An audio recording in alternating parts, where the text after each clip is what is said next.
Good morning. Saturday again. It's raining here in Holland. Maybe you hear it. Not so good weather, but well, we're inside, we're dry, so we cannot complain.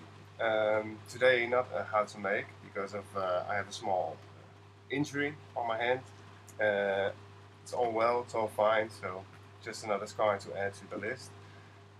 Today, I want to talk a little bit about inspiration. How do you get inspired? Um, where do you get ideas? How can you translate them to, say, objects, floral designs, compositions? Basically, things you need in forestry. I think the most important thing is to be able to see. A lot of florists have, and not only florists, but people have almost created a kind of tunnel vision. They're only looking at the things they know, almost like a routine. And I think that can be a problem in finding new inspiration and getting more and more growth in your work and in your way of working and later on in your designing and composition. So I think we have to break away the tunnel vision. We have to remove the iPads and we have to look like this, widen our vision, and basically see all around us, all materials, the birds, the bee, the animals, the trees, everything has information. Even the glasses people wear have information. The color of your shirt, everything has information, and everything can be translated to a nice design or a new way or a composition or a technique. Of course, the more crazy you are, the more you see. For me personally, I think that being dyslexic has made me look very carefully and closely at all materials I see, everything around me. I always say it's maybe a little bit like a blind person that can really train and develop his hearing. I think if you're dyslexic, it could be that you train your eyes to see more because vision is the thing you trust, and words and letters and things like that are always difficult. So for me, maybe that's an advantage. So I'm basically happy with my being dyslexic because it helps me a lot in my work. Because everything I see, I translate. Everything I see, I analyze. I think about it. Why? How? Can I have use for this in my designs? And every image is almost a snapshot. So everything I see, I make a snapshot and I lock it up here in this big library for one day to use it, maybe or not. Um, a nice trick, I think, is to train yourself, train your eyes to be able to analyze. Could be just with a simple pen. And with that simple pen, we need a simple paper. I put it on a board so it's nice and high. Because what you can do, for example, to really understand yourself and train yourself in analyzing, uh, is the following thing. We close our eyes.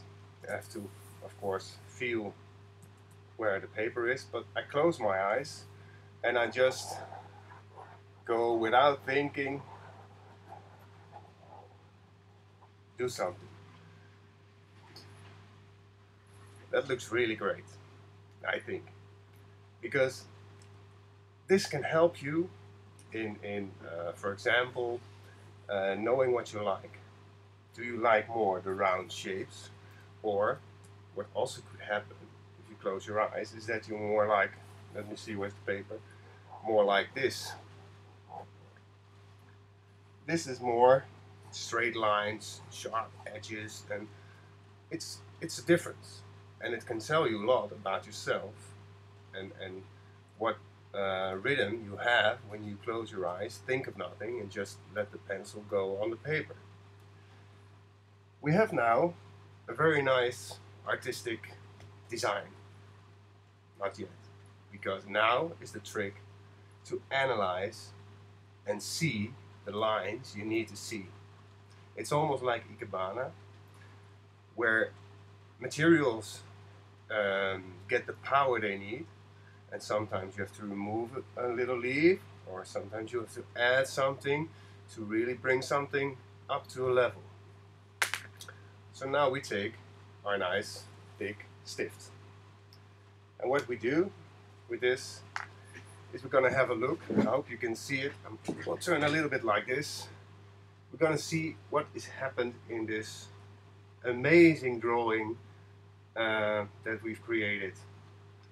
For example, I see a line like this line that I really like, but I'm gonna go to this line and maybe add a little bit more like this.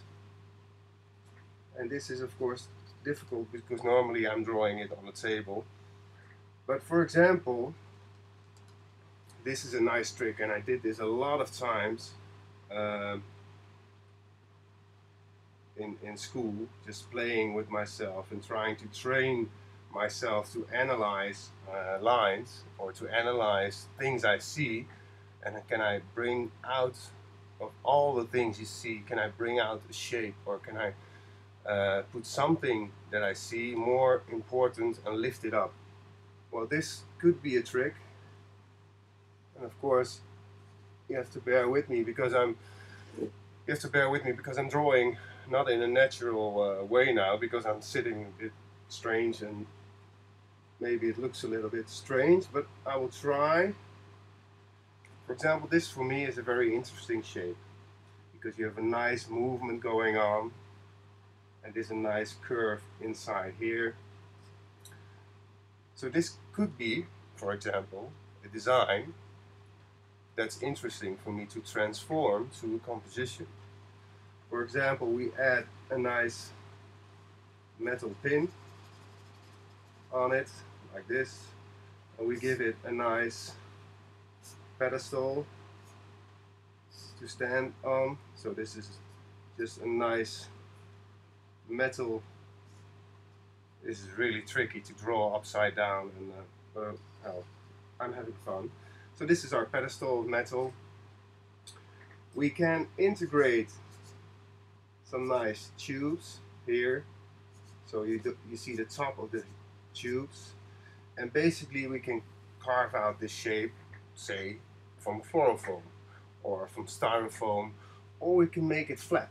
We can just say, well, this will be our guideline, this will be our outline, and then of course you have to have it here also. So now you're seeing the shape is becoming three-dimensional on paper. Oh, now it's right in front of the camera. This is interesting because now we create a shape just from lines that we drew on paper with our eyes closed without thinking. And then to train yourself to analyze and pick up the lines you think is interesting, that is a very nice trick.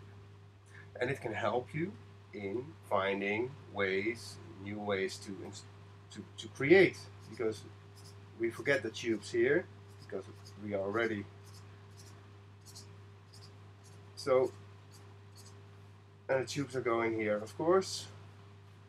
And this could be, for example, nice galax leaves, or this could be wood chips, or this could be whatever you like.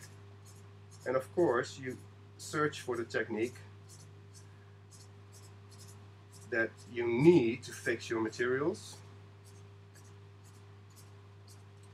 And this could be very nicely made from a styrofoam plate, and you can just cut out the shape. And I'm trying to go faster because I want to keep the movie not too long for you, because I don't want to bore you and take away too much time, because I know florists are always busy. So these are nice leaves or wood chips, And here we're gonna make a nice structure, say from moss. And I'm just drawing it a little bit like this, just to give you a small impression of what this could be. A little bit like this, like this, like this. Here also we let the moss go. We have a nice contrast with the moss, the softness, and for example the wood chips. And it's really nice to make contrast, to find ways to balance out materials. And from that tube, of course, we can add some nice, say, anthurium.